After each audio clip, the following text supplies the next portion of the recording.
This is Optimal Finance Daily. Episode 678. Is frugality about saving money or making you feel less guilty? And here, let me just tell you how much you spend. Both by Ramit Sethi of IWillTeachYouToBeRich.com. And I am your narrator, Dan. Welcome to another episode of Optimal Finance Daily, where I read to you from some of the best personal finance blogs on the planet. And today I'm going to keep this intro nice and short for you, so let's get right to our two posts from Ramit as we optimize your life. Is frugality about saving money or making you feel less guilty? By Ramit Sethi of IWillTeachYouToBeRich.com. In the fascinating article, The Green Bubble, Why Environmentalism Keeps Imploding, Nordhaus and Schellenberger cite this provocative study that has close parallels to frugality. Quote, "It's easy enough to point out the insignificance of planting a garden, buying fewer clothes, or using fluorescent bulbs, but the ecological irrelevance of these practices was beside the point. What downscalers offered was not a better way to reduce emissions, but rather a way to reduce guilt. In 2007, we asked environmentalists in focus groups about green consumption. None thought that consuming green would do much of anything to address a huge challenge like global warming. They did it anyway, they said, because it made them feel better." End quote. What is the point of saving money on obsessing about small expenses like lattes? Is it truly to save money, or is it to reduce guilt? I'm curious to hear what you think, although I Will Teach You to Be Rich readers are self-selected against small frugality. I've always believed that you can't out-frugal your way to rich, and it's not just about the math. $3 a day doesn't really add up to that much. More importantly, it's about the psychology of big wins. Most of us are never going to completely stop spending money on the things we love, especially daily things like our morning coffee, so exhortations to just stop buying those lattes are invariably meaningless. Plus, there's the paradox of choice. The more things we worry about, the less we do of anything at all. And then there's guilt. If there is one thing I hate, it's behavioral change based on guilt. Yes, guilt can cause you to change your eating habits or spending, but the attitudinal and behavioral change is usually short-lived and ineffective. In Guilt and Our Choices, I wrote, quote, "In college, I never understood the jackasses who would say they had tons of work to do and that they should work and would go to the library for 13 hours, where they would chat on AIM, read maybe a total of 25 pages, and come back telling everyone they'd been at the library all day, wiping their brow. This smacks of stupidity, and when I saw this, I thanked God that he made me a tall but frail man, because if I were Mike Tyson-sized, there would be some trouble for everybody." I've found that guilt is a hugely insidious influence for people, especially people our age. We're making decisions about classes, careers, money, and life because of guilt in a hugely disproportionate way. How many people do you know that major in econ because they're guilty about their parents paying $160,000 for them to attend college, or they go to law school, or they choose some particular job because they should? End quote. How much of saving money is about guilt? Do we really feel guilty about splurging for dessert or buying those jeans, but then do it anyway? How many friends do we know who say, "Yeah, I really should save more money"? Or do we create a conscious spending plan, decide strategically what we love and what we don't, and spend accordingly? And I have another post from Ramit in just a moment, but first, thank you to Policy Genius. Here's a disturbing fact. Over half of bankruptcies and mortgage foreclosures are caused by medical issues. If you get sick or injured over the course of your career, your employer's sick leave might only cover you for up to 3 months. And while health insurance helps with medical bills, it doesn't replace lost income. And that's where disability insurance comes in.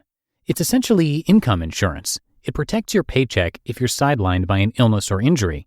And disability insurance can cover your lost income for months, years, or even decades.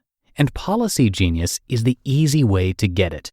Policy Genius does all the shopping for you by comparing quotes from the top disability insurance companies to find you the best price.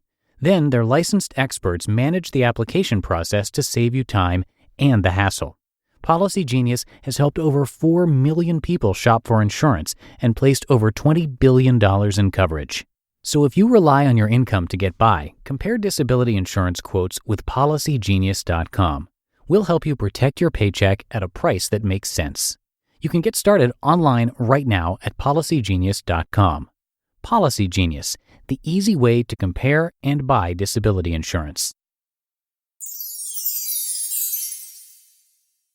Here, let me just tell you how much you spend, by Ramit Sethi of IWillTeachYouToBeRich.com. Writing about personal finance is a curse in many ways. It's like being a cardiothoracic surgeon standing in line and watching someone buying a KFC bucket of 14 thighs and legs right in front of you. You could say something, but it would be uncouth. Still, sometimes I can't resist. First, the situation. I was at a holiday potluck, and man, people brought the best foods.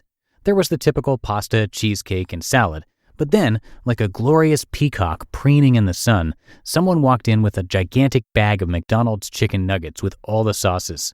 Shortly afterwards, another person brought in KFC. I was stunned that someone would have the audacity to bring McDonald's to a potluck, and I loved it. Anyway, I met this girl who found out I do personal finance stuff, and she started asking me about her 401k. "But Ramit," she said, "I don't make enough to max out my 401k. She works at Google, which has a very generous plan. Well, I told her she could either make more money, cut costs, or do nothing.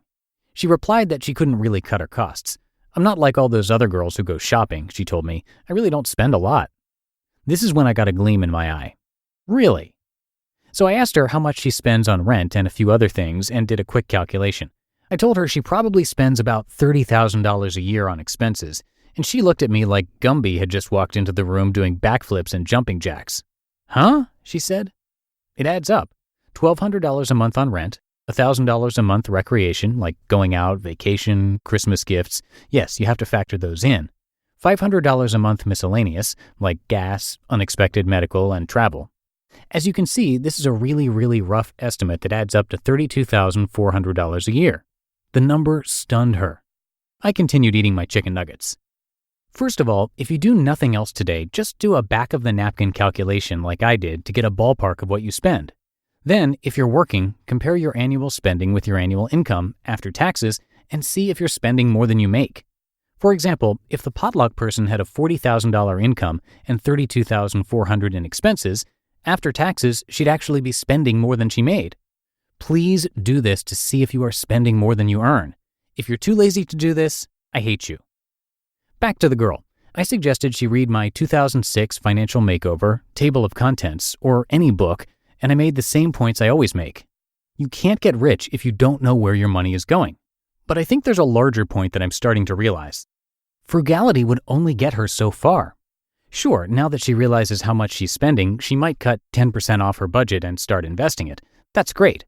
But to the people I've talked to, they want more. We all want to save more, spend more, and make more, which comes back to making more money. That's why I'm sort of torn between writing about the mechanics of saving, banking, budgeting, and investing, or working with what you have and personal entrepreneurship to make more. You just listened to the posts titled, "Is Frugality About Saving Money or Making You Feel Less Guilty?" And here, let me just tell you how much you spend. Both by Ramit Sethi of IWillTeachYouToBeRich.com. And that's going to do it for today. Thank you so much for being here and listening, and I will see you tomorrow in the Thursday show where your optimal life awaits.